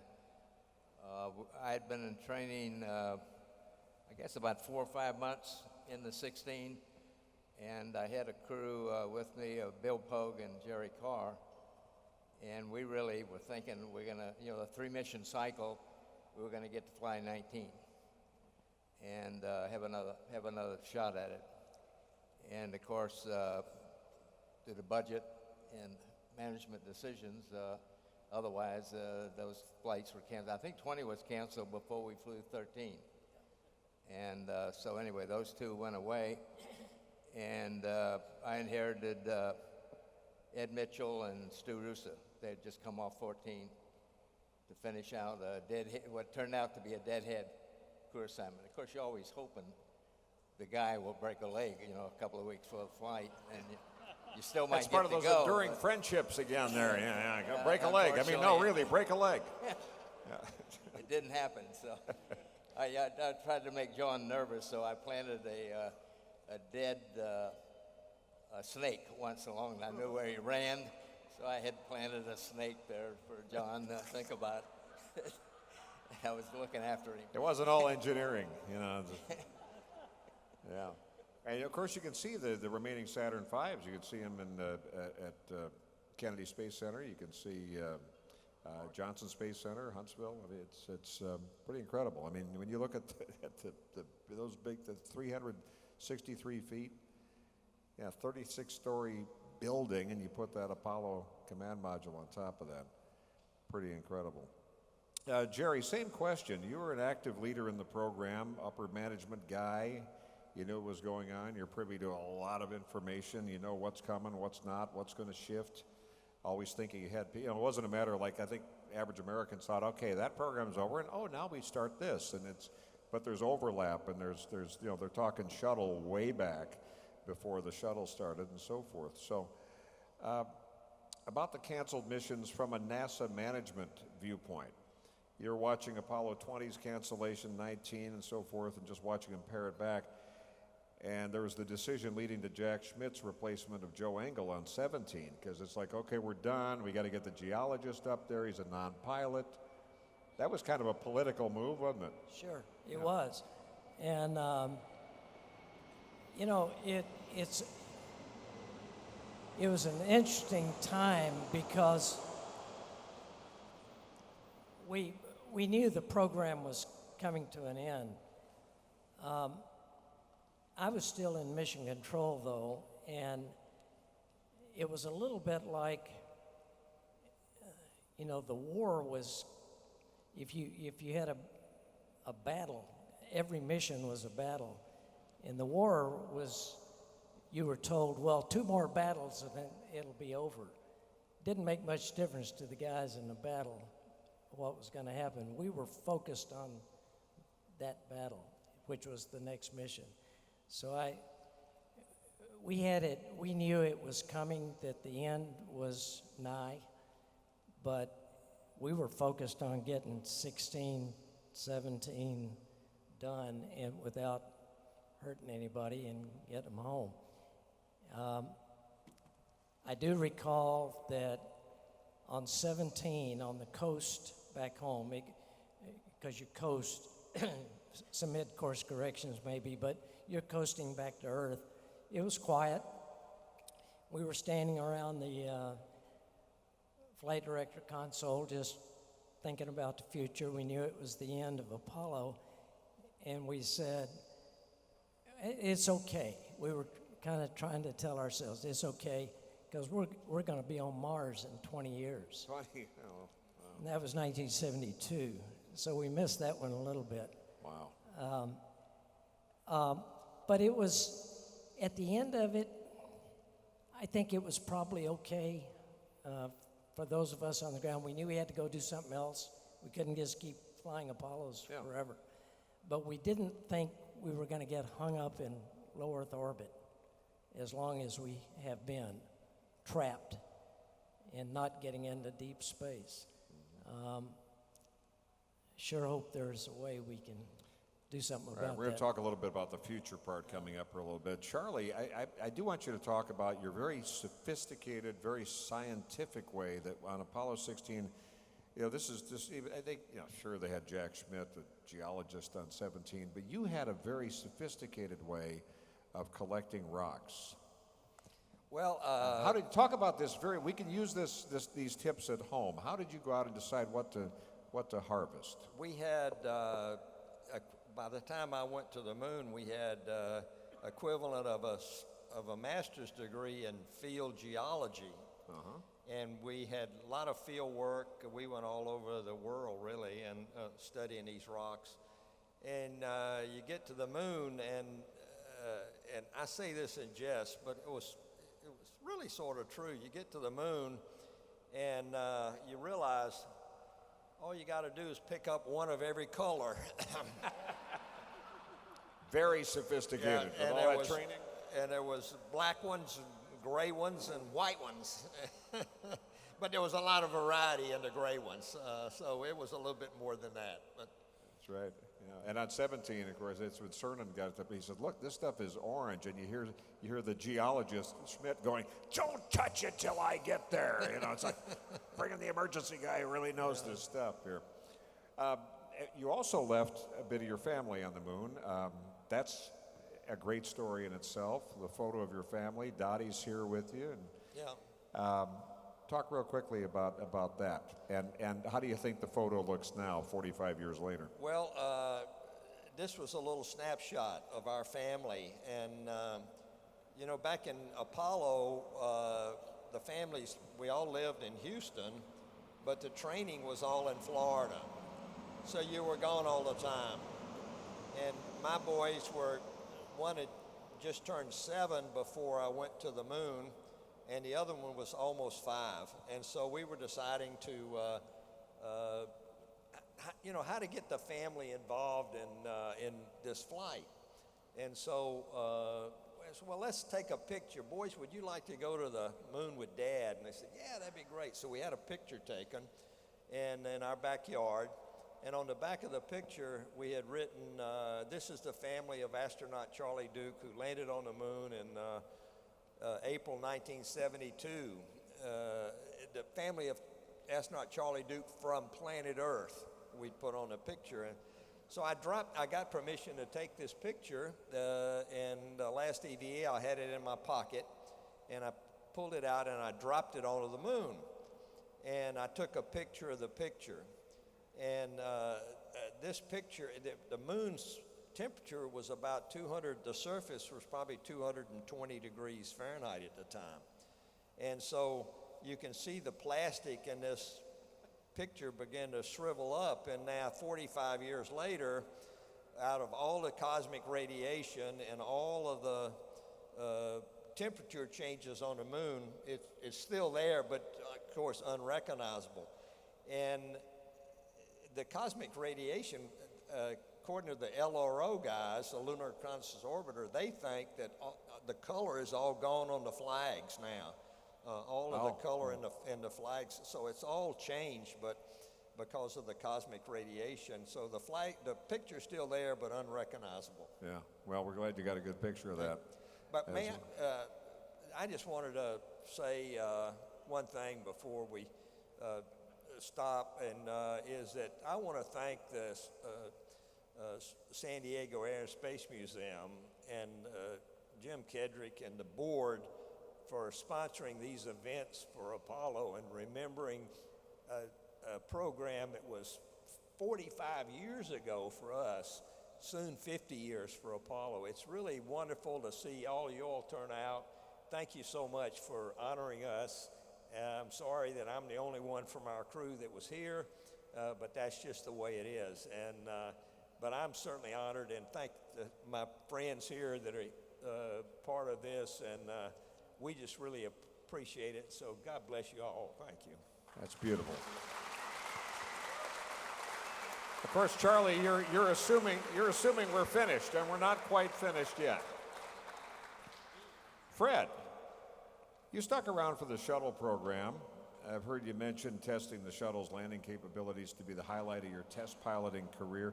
How would you compare the positives and negatives of the Apollo and the shuttle programs? Because people got used to the shuttle too, 135 missions, and it's a lot of shuttle. Well, my experience with shuttle was kind of two parts. I left the astronaut office and went to work for Aaron Cohen in the Orbiter Project office. So for 4 years, I was more involved in the management side in the development, if you will, of shuttle. And I served on the change board, so I was there for all the design reviews. I led the ops team through most of the design reviews. And then I went back to the astronaut office, and the Enterprise program, which was the approach and landing program, was really an aircraft test program. Deke Slayton was the test director, and McElmurray was the deputy to Deke. Both had many, many years of aircraft test experience. And it was a very small contingent of Rockwell people and NASA people, including, for the first time, many from Kennedy were involved. They came out early to get a little more experience on the vehicle. So we had quite a contingent from Kennedy involved also at that time. It was separated from the main program. The main program went on, like I left Columbia at PDR. That was the last design review I participated in on Columbia. But the orbital birds and that program kind of went off by itself. It was a very efficient test program, though. We flew 8 flights. We made the first release, I think, only 2 weeks from a schedule that had been made 2 years before. We finished the program about 4 months early. So it was quite successful. We only had one problem. Joe Engel and Dick Truly in the second flight had a leak in the hydrazine. And they damaged some of the hardware in the back, but nothing that kept them from making the landing. So it was a fun airplane test program is the way I would describe it. One of the books about the very early part of the shuttle program, it's a book called Into the Black that came out last year. It's a pretty good story. There's some of Fred's stories in there, and it's about that very first mission as well, and you really get a broad view of what else goes on behind the scenes. Real quickly here, a lot of the question people seem to ask a lot, other than, well, how did you go to the bathroom in space? That's always a big one, but we've dealt with that so many times, haven't we, Al? But the question people always want to ask is, did your quest for the moon change you? Did the process change you? Fred, you stayed in the aerospace industry. Al wrote poetry in San Francisco. Charlie is in Christian ministry. That's what his real vocation is today, and he's still out speaking and on space and so forth, but that's a real focus. Walt is an author, Gerry with NASA for many more years. That's kind of an oversimplified way to say that, but how did belonging to the Moon Quest team affect your lives? Just real quick, kind of a lightning round. When you think about that, how did it affect you or change you? Or Charlie, it's your anniversary party, so.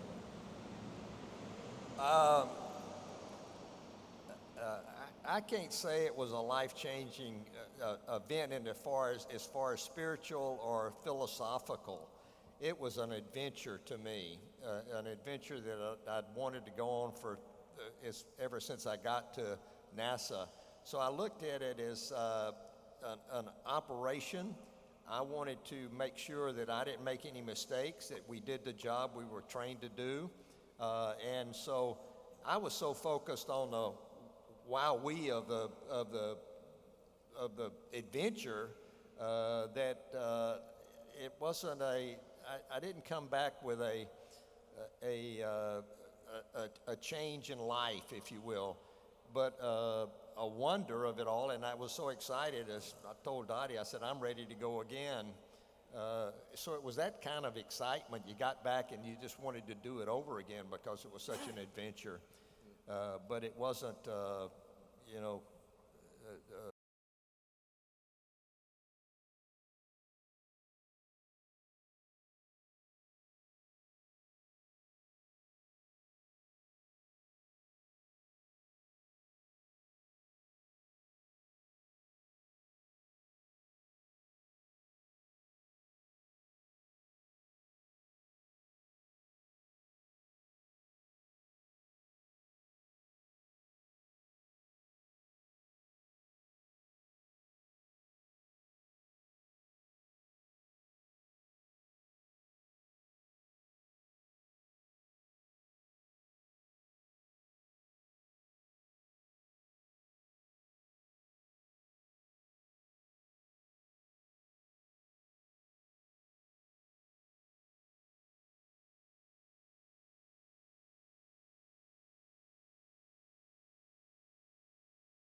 fortunate to have been at the right time, right place, with the right background to take part in the program.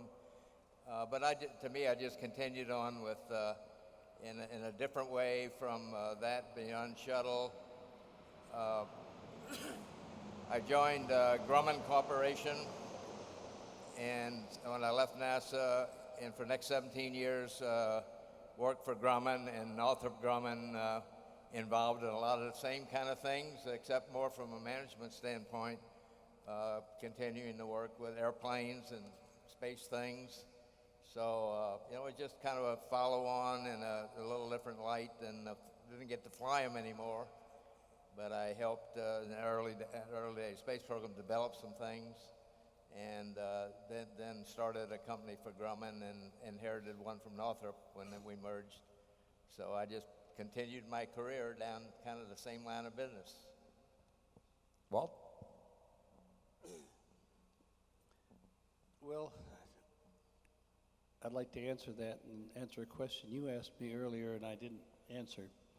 But I've worked all my life since I left NASA and all my life before that. I agree with what Al had to say here, that I think that we didn't fully appreciate exactly what was going on our missions at the time because we were all dedicated to it. And I would suspect that we all had the same attitude. If this mission fails, it won't fail because of me. And it was years after that that they began to come in place. I can tell you in the last 15 years or so, I've developed a much broader appreciative attitude about what went on back in those days at the time. And you asked about the public perception today when they look back on it, and I didn't get around to answering that. It's very difficult for me to understand how the public today sees and doesn't see what went on back for the Apollo program. I believe that 500 years from now, there's going to be one thing that they remember about the 20th century, and that's that man landed on the moon. But as our culture and society has changed. They look at things differently. Today, if you ask anybody about Apollo, they'll remember Apollo 11. They may remember Apollo 13 because they had a movie about it. Maybe Apollo 8. But all those missions were very difficult. Each one got more difficult than the one preceding it. But they don't, for example, you mentioned this, they don't remember Apollo 7, really, or Apollo 9. They were both test missions, and they were stayed in Earth orbit. The public today doesn't have the same kind of analytical look at what's been going on historically. That's what I believe. So I feel very comfortable with what I've done since then. I've continued to work all my life, and I like that. All right, Gerry? I think of Apollo as an opportunity. It was a challenge. It enabled me to do other things later. But most of all, it was a hoot. It was so much fun. And we were young enough, I think all of us, that we probably didn't understand the gravity of what we had undertaken. But at the end, it was so much fun. I won't say it defined me, but it was the most fun thing I've ever done in my life. And I'll never, ever have anything that could match it. Well, and that's why the story has to continue to be told and remembered, and why we do things like we're doing here tonight. We're going to talk a little bit here about what comes up next. We touched on it with SpaceX and so forth. Watch this little quick setup here to what now, what's coming in the future. When did we last leave low Earth orbit to go somewhere interesting with humans? When did we last do it? 1972, Apollo 17. It's been more than 4 decades. Well, when I look at the present direction of our space program, I feel kind of disappointed. They did what they were asked to do. They put their lives on the line. They went out and they did something incredible. American citizens were walking around, jumping around on the moon, and you stopped? Are you people nuts? Tranquility Base here. The Eagle has landed. We doubled the number of science graduates in this country during Apollo. What force was operating to make everyone want to become scientists? We were going to the moon. NASA's seen better days. The budgets were bigger, the goals were higher. Everyone looked like Ed Harris. By the mid-2030s, I believe we can send humans to orbit, Mars, and return them safely to Earth. Apollo worked because John F. Kennedy said in 1961, we are going to be on the moon by the end of the decade. Can NASA mount a project? Can they do a project anymore? We had the Saturn V. It worked. It is not to boldly go where no one has gone before. It's to timidly go where 600 people have already been. We're shortchanging our space program. Based on NASA's current behavior, we're not going to be on Mars by 2030 or 3030. So unless the taxpayers and the voters want a big change in the space program, I don't think it's going to happen. Come on, let's go. We don't go into space and we don't find some other way to boost our economy. Kiss it all goodbye. So the future, yeah, that's an interesting, compelling little medley there. It's been 45 years since anyone left Earth orbit. That was deliberate. First to homestead space, the space station and the space shuttle, but now as we approach half a century, how do you gentlemen see the future? Commercial space exploration to the moon, to Mars, talk about lassoing asteroids and everything else. Where are we going and how? And SpaceX and Blue Origin and Boeing, there's a lot out there, but there's a lot out there. It's kind of works both ways, doesn't it? So just this is a group exercise here, so just have a little convo on this. Well, I do have some thoughts on it. And I have to admit that over the last 10 years, they've changed a little bit because I thought it was maybe a little overly aggressive. But when we have SpaceX now that's recovering boosters, landing them on a barge or landing them on land, they're making a lot of progress. But one of the things that's happened that I feel kind of bad about, and this goes on in lots of organizations with the government, as time has gone on, NASA has expanded. It's had more and more employees. Less and less of the funding is going into what space exploration and science and the like. They're now working in areas that I don't think are directly related to NASA. You know, their education, they're working in that. The global warming stuff that's going on. So NASA has to get somehow or other more efficient before they can compete what the commercial world is. I happen to believe that the commercial people are going to stay much more efficient, and they have to find some way of working together. Okay, gentlemen? And you can tie this in, if you like, to kind of like legacy, because a lot of this has to do, okay, we did all of this, and for what? Where does this go now in the future? And how do you hope that meshes with what you invested in your time and your talents and your treasure moving ahead? Because it's got to be something you think about. Well, let me follow what Walt was saying there a little bit. My opinion, I think it's wonderful that we got civilian companies doing space business, low Earth orbit. I think that's a wonderful project or program because the competition is going to make it more and more efficient as the days go on. You can go back to the days of the early U.S. airmail and how that got started and how that started the aviation world and how that eventually ended up with commercial flights where now we complain if we don't go on time. I see the same kind of thing happening with commercial companies, SpaceX and Blue Origin and Orbital ATK and all the rest of them. I think that's the niche for them, and I think it's right and proper that we're doing that.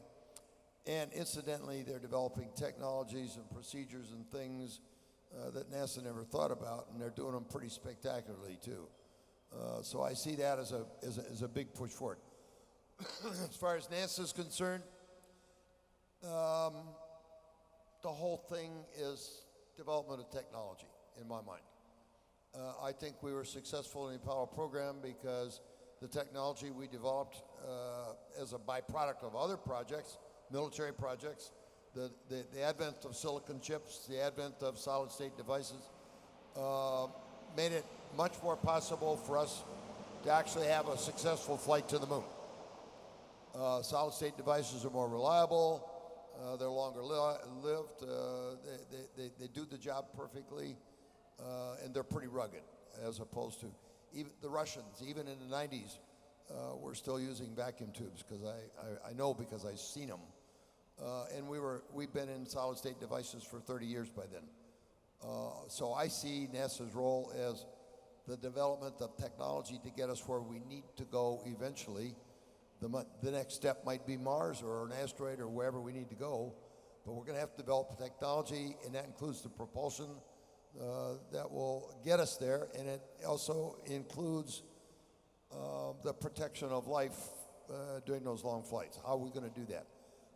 We don't know nearly enough about the human physiology to really commit ourselves to a 1.5 year flight to Mars. Those problems got to be solved. I think the propulsion problem has to be solved. The technology problems have to be solved. And once we get to that point, we'll be able to go anywhere we want in the universe, I believe. I think that's the ultimate goal, is we're going to have to go somewhere where we can live if we have to, somewhere else. Anyone else who want to dovetail on that? Gerry's back. I got one thought. Hello. Oh, it's yeah, back. there it is. The microphone went to sleep. Walt had it for a while. He turned it off. No, he didn't turn it on. That's not true. Rick's dad, Neil Armstrong, said something to me once in a group. It was a group of us. At the end of Apollo, we had a conference where 28 of us, and it included astronauts, think anybody was here. I'm not sure. Astronauts, management, other people that got together, 1975. And the purpose was to kind of talk about Apollo and find out what did we do right, what did we do wrong, how were we even able to pull it off? As everybody knows, Neil was a quiet guy. He didn't have a lot to say. And he listened for 3 days. And we talked about how good we were and that it was our time, blah, blah, blah. At the end of that conference, Neil got up and it was on a real blackboard with chalk. And he drew 4 parabola curves that were out of phase. And he titled one of them Threat, Bold Leadership, Public Support, and Resources. And he said, most of the time, these factors are out of sync. But he said, when they come together, like they did in around 1960, where we had a balanced budget, we had a threat from the Russians, we had leadership like Kennedy et al., he said, you can't keep something like Apollo from happening. It will happen. And I've used this now for years in my speaking because, and I've always given Neil credit for it, but he was right on. We pulled Apollo off at a very unique time. Now, can we do something like that again? I don't know, because we don't have the public support. We don't line that up with resources. We're trillions of dollars in debt. Yeah. And so what I tell the young people is be ready. You've got to be ready for that next time when these things collide and get together, and we'll go to Mars or we'll go somewhere else. And in the meantime, I think we're going to have to keep trying to hold the line. I think commercial can do low Earth orbit just fine. NASA ought to be thinking further out. Mm-hmm. But it's not going to be an easy task. And I think we got to be somewhat patient, which is hard for those of us that have kind of been there, done that, and we've actually done something that was pretty damn difficult. So it's not a simple answer. I want to go down the line here just as we wrap up. Dovetailing, that is a great takeaway and a nice homage to Neil, although I think Rick said, did you say he wouldn't have minded, didn't need the credit? Is that what you said? Yeah, which is a measure of Neil. But as you think about the takeaway tonight, because I always like to say everybody here is an ambassador. You've had a chance to listen to these stories, to get to know these great Americans, and to hear their heart on so many things, and to salute them.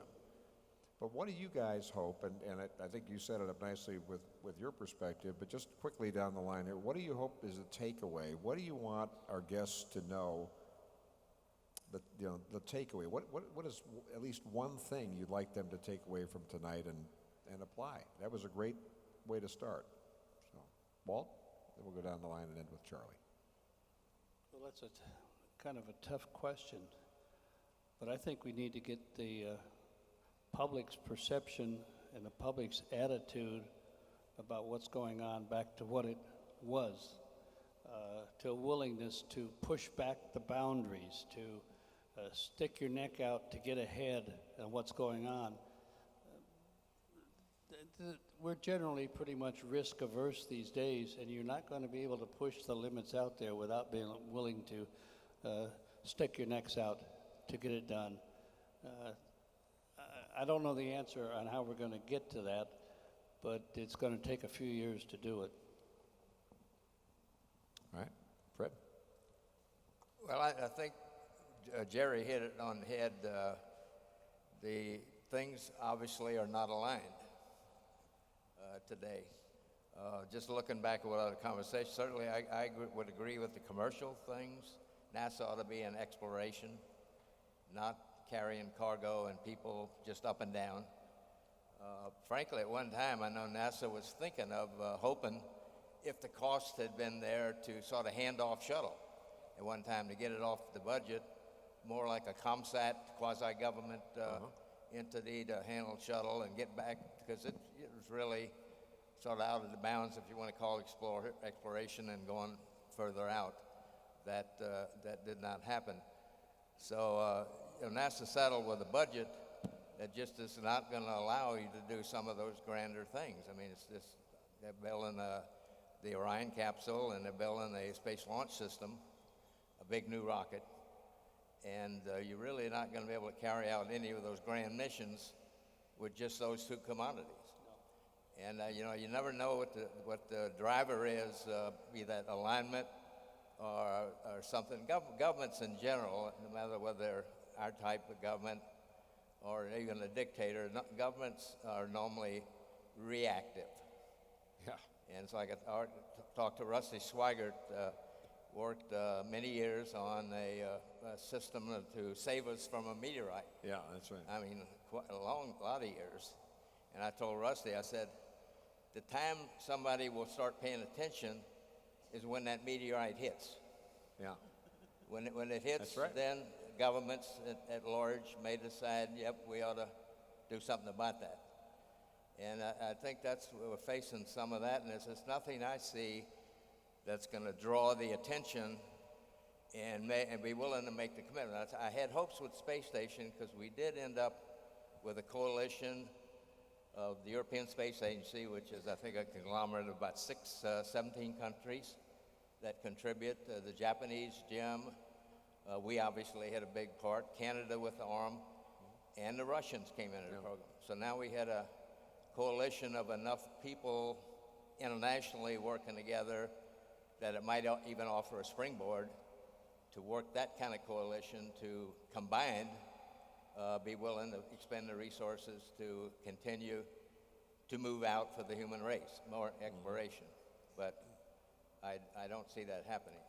Yeah, we're nowhere near the dollar investment that we were back in the early days. If you look at where the output of the country is and so forth, you talk with NASA. I was talking with Bob Cabana down there just a couple of weeks ago, a month ago, and NASA is fighting for like $2 or $3 billion at times just to make a big difference. And then you watch some of these things come out of Washington where there's a couple $100 billion here or there. You get a lot of value out of the space program through the years, too. That's another part of this. Al, and then Charlie, wrapping up. Okay.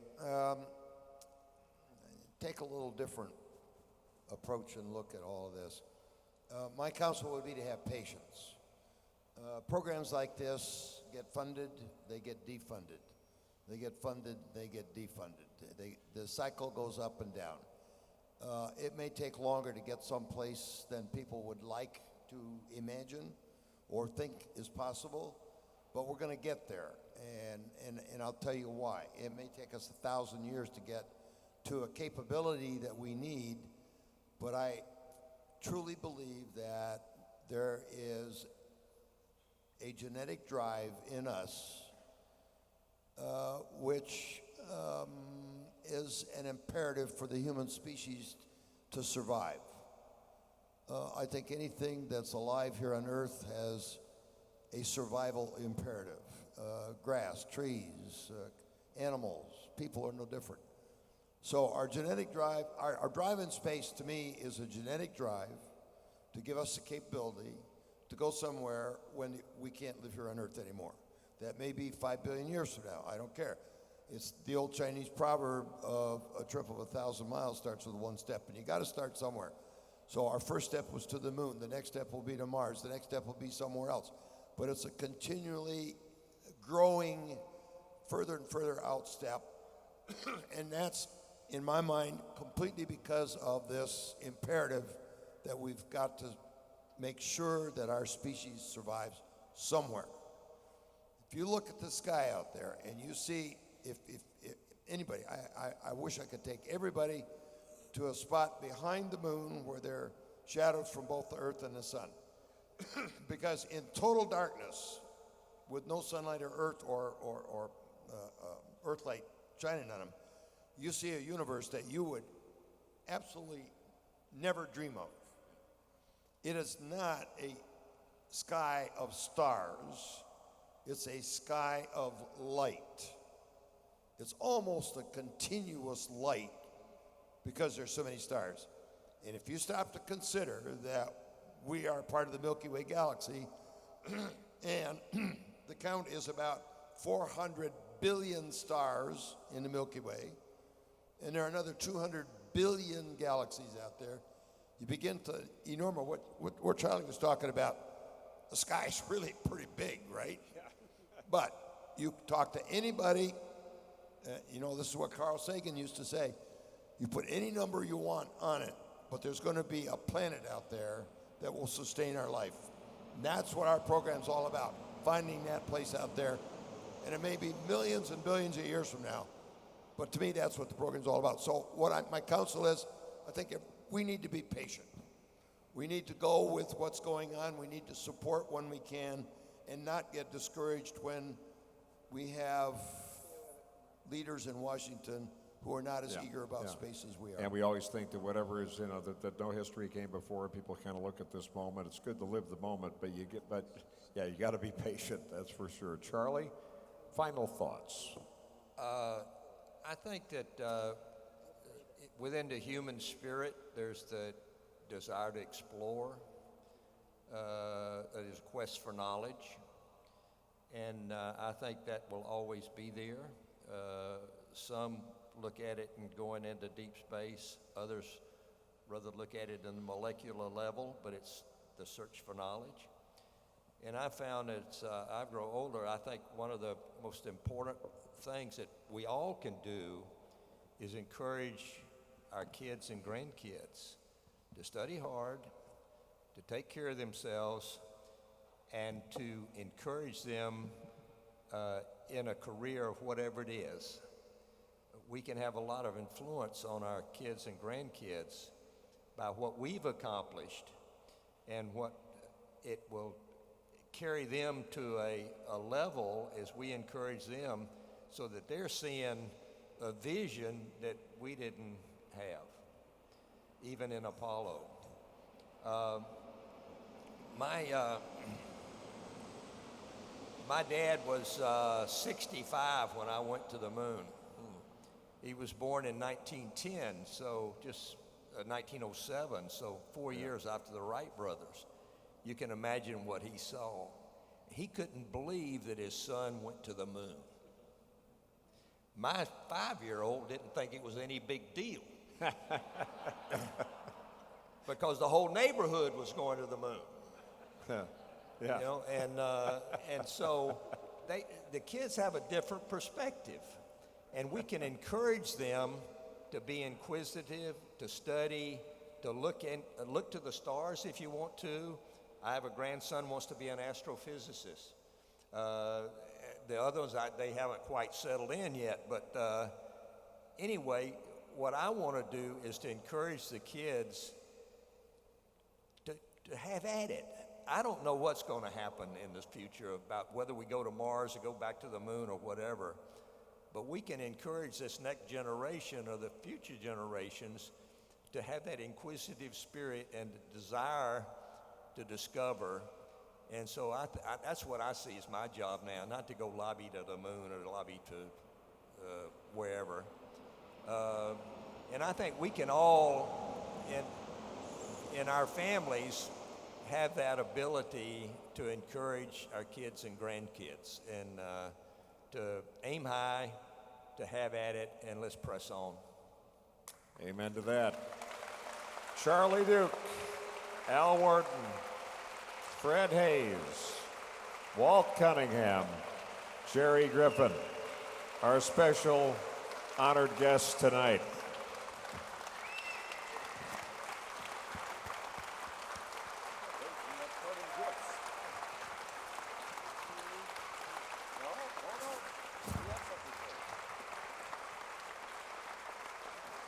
It's like a good media guy, but wait, there's more.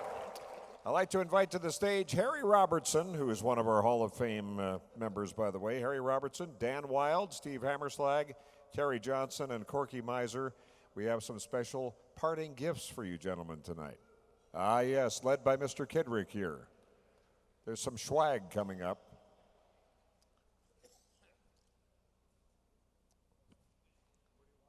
Well, I'm sure, Jim, where do you want these gentlemen here? Just wherever they like? Is it free range? We got the flight jackets. We're giving you custom flight jackets. That's why we're asking. We're just, getting nosy about the sizes. We have ways of finding your size, Walt. It's post office walls. That's where we have.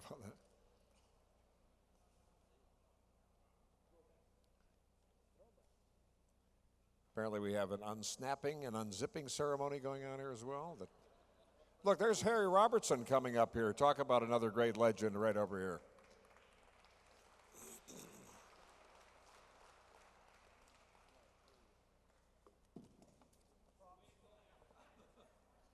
Look at that lining, too. That's good. That's nice.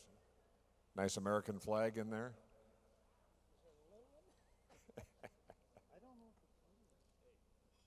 The names are embossed and spelled right and everything.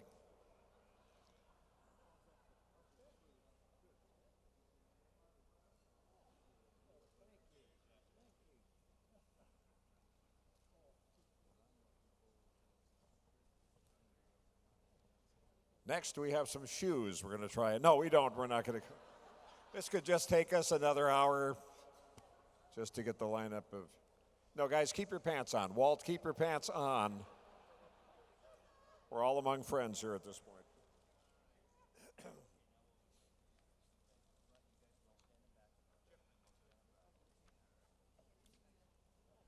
Okay, we got a little group photo coming here a little bit. Now, many of you purchased our raffle tickets this evening for that very special remembrance? Do we have that? Do we have that signed piece here somewhere so people can see that?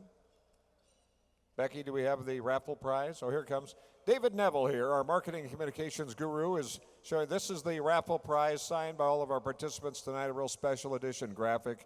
And it says the 45th anniversary of Apollo 16. You can't buy these in the store, even our store here. So we're going to give that away right now. And let's see here.